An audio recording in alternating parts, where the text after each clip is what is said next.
വീഡിയോയുടെ തുടക്കത്തിൽ ഈ ഒരു നെയിം കട്ടറൊക്കെ കണ്ടപ്പോൾ എല്ലാവരും വിചാരിച്ചിട്ടുണ്ടാവും അവിടെ പേരൊക്കെ എഴുതി പൊളിക്കുന്നു. എന്നിട്ട് ഇവിടെ എല്ലാം ചീറ്റിപ്പോയിന്നേ. നമ്മുടെ ഗണേശന് ഇത്തിരി ലൂസായിരുന്നു, അത് കാരണം പേരൊക്കെ എഴുതി വന്നപ്പോൾ ഒരു ഭംഗി ഉണ്ടായില്ല. പക്ഷെ ഞാൻ ഈ ഒരു കട്ടർ ഉപയോഗിച്ചിട്ടൊക്കെയാണ് കേട്ടോ, അല്ല സോറി, ഈ ഒരു സ്റ്റാമ്പ് ഉപയോഗിച്ചിട്ടൊക്കെയാണ് മിക്കപ്പോഴും ഞാൻ കേൾക്കുമ്പോൾ പേര് എഴുതാറുണ്ട്. അതൊക്കെ നല്ല ഭംഗി വന്നിട്ടുണ്ട്. ഞാൻ അത് ലാസ്റ്റ് കാണിച്ചു തരാം ഫോട്ടോസൊക്കെ. എന്നാലും സംഭവം പുള്ളില്ലെന്ന് നോക്കിയത് ഞാൻ നമ്മുടെ മീഷോന്ന് വാങ്ങിയതാണ്.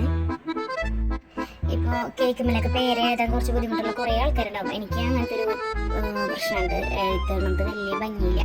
അങ്ങനെ വാങ്ങിയതാണിത്. അപ്പോൾ നമ്മൾ ഉപയോഗിച്ചിട്ടൊക്കെ എഴുതുമ്പോൾ നല്ല ഭംഗിയാണ്. പക്ഷെ ഇപ്പം നോക്കിയാൽ ആകെ കൊളായിന്നേ, ഇത് വെള്ളം പോലെയായിരുന്നു. പിന്നെ സ്വന്തം മോളുടെ ബർത്ത്ഡേ കേക്ക് ആയതുകൊണ്ട് തന്നെ ഞാൻ അതെടുത്ത് കളഞ്ഞില്ല കേട്ടോ. അപ്പം അങ്ങനെ വെച്ചു. ഇതിലൊക്കെ നമ്മൾ ആ സെയിം അച്ച് ഉപയോഗിച്ചിട്ട് ഞാൻ ഹാപ്പി ബർത്ത്ഡേ എഴുതിയത്. പക്ഷെ പേര് ഞാൻ കഷ്ടപ്പെട്ട് എഴുതി. എന്തൊക്കെയായിരുന്നു നമ്മുടെ അച്ച്, സൂപ്പർ അല്ലേ?